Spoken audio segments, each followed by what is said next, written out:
Hey there, this is Amelia here. Welcome to Amelia's crossdressing story. Today we are going to share a story called Girls' Night Out Part 1. It was a dark and stormy night. A shot rang out. As May pulled her car over to the side of the secluded wooded road in the Marquam Hills, a loud clopping sound diminished in frequency until it was silenced. April, sitting next to her in the passenger seat, asked her friend, "What was that?" "A blowout," answered May calmly. "I guess we'll have to fix it in the rain." It had started out as a calm but overcast evening, but by the time the annual Halloween party of the Gender Identity Recognition Lobby, otherwise known as GIRL, had ended, Halloween night had turned into a wicked witch of a tempest. They left the party in the back room of Bison Crap Lounge, where they often met in the privacy and seclusion often associated with crossdressing groups, and hurried across the parking lot to their car in short, mincing steps. In the shelter of May's sedan, they looked forward to a safe ride through the hills back to their motel. May and April's wives were less than accepting of their husbands' peculiar predilections, so they always had to rent a room to change clothes before and after meetings. They chatted gaily about the details of the party. It was all about who said what, who wore what, and how nicely the meeting room had been decorated.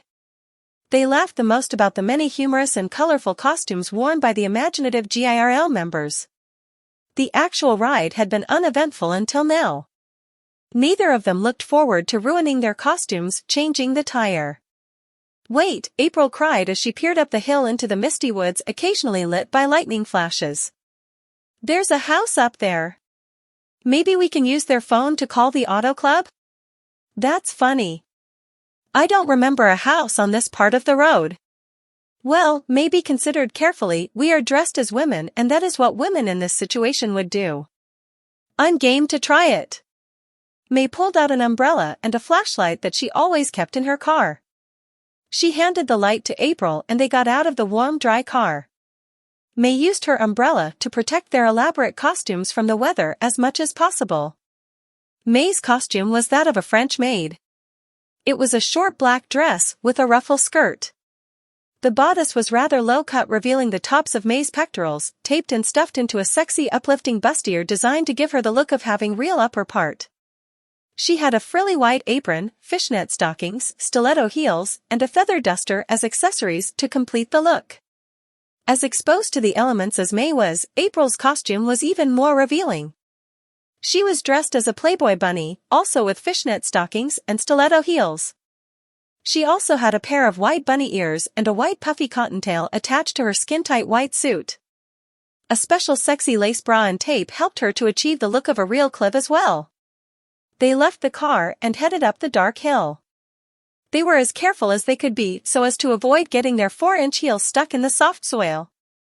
The wind buffeted them and May had to be on guard that it would not blow her umbrella inside out. Before long they were on the creaky front porch. A lightning flash revealed a rickety old house that looked abandoned. The crossdressers, out of the rain but still exposed to the chilly wind, rapped urgently on the front door. They waited a few seconds for an answer that never came, so April knocked again. This time the door suddenly flew open with a bang that startled them. They both recovered quickly from the surprise, looked at each other, and headed into the shelter. May closed the umbrella as April shut the front door against the damp gusts. With the door closed behind them, they started to breathe a little easier. A grandfather clock ticked loudly in the parlor. April's light revealed that the house was furnished in a quaint antique style that looked like it was from the turn of the century. Dust and cobwebs were everywhere. For such a well-furnished home, it was peculiar that it didn't look more lived in. "Hello!" May called out in a deep voice. "Is anybody home?" "Hello!" April repeated, her voice husky, but not as deep. "Our car broke down and we'd like to use your phone." They moved farther into the parlor and peered into some of the other rooms. Lightning lit up the place eerily, but nobody was to be seen. Theirs were the only footprints on the dusty floor. "Sure is spooky in here," April remarked as the thunder boomed. She could feel the hairs on the back of her neck rising up underneath her honey blonde wig. Then she called out again. "Hello! Anybody home?" They heard footsteps upstairs, but saw nobody. "Hello up there!" May shouted, remembering to try to make her voice sound a little more feminine this time. There's no need for an alarm. We're just stranded motorists who need to call the auto club. A clunking sound from up above was the only response. Are you okay up there?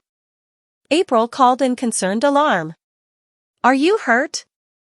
More clunking and now some banging. She turned to May. We'd better go see if someone needs help. May nodded and led the way up the creaking staircase to the second-floor landing. Just then a dark flying object swooped right down toward their faces and veered off at the last second. "Ah!" they both screamed. What was that? April recovered first. I think it was a bat. Let's find the phone and get out of here. But what if that bat was rabid and the person upstairs needs medical attention? April gulped, then nodded. Okay. Let's go check. May and April ascended the few remaining steps to the landing. Hello! May bellowed. We're coming to help you. Come to help, have you? What did you say? May asked, turning to April. I didn't say anything. I don't need help from men. Who said that? Did you hear that? May said nervously. Yes. It was a faint voice, like it was coming from far away, yet it was clear, like it was very close. Men came to help me before. There. There it is again. May said with a tremor in her voice. They murdered me.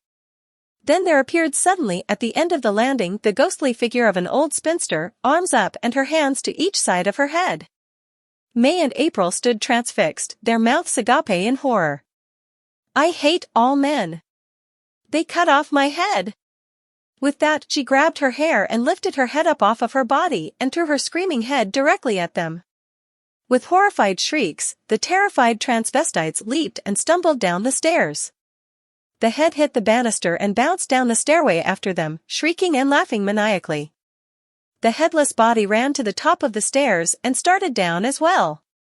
The two crossdressers hit the floor running, leaving their size 12 Ws behind them. The head rolled across the floor at their heels, bellowing as the clock struck midnight. Curse you! Curse you! The voice called out behind them.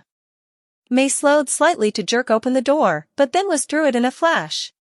April cast a quick look behind and saw the old hag's body closing in and getting ready to scoop up its dismembered head. She leapt ahead of May with renewed adrenaline and flew down the hill in a headlong rush. Howls of laughter floated through the trees as they fled. They reached the road and raced for the car. They clambered in quickly. May fumbled for the keys and started the engine while April hit the button to securely lock the doors. May roared off and drove at a surprising speed for having a car with one flat tire. Neither of them spoke about what had happened even after they came to the end of the hilly road and a gas station. While April waited silently in the car, May got out and spoke to the attendant.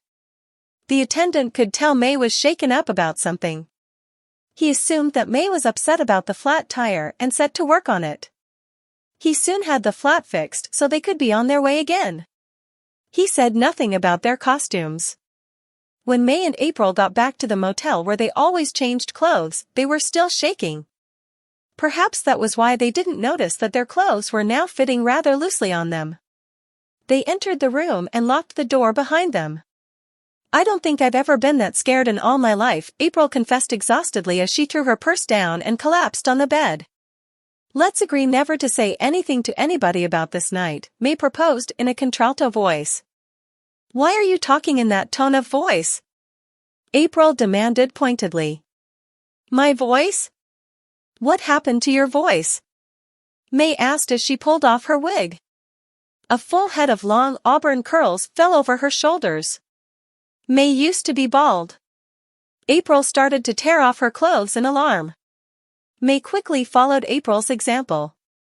They both looked at each other and then at themselves in the mirror.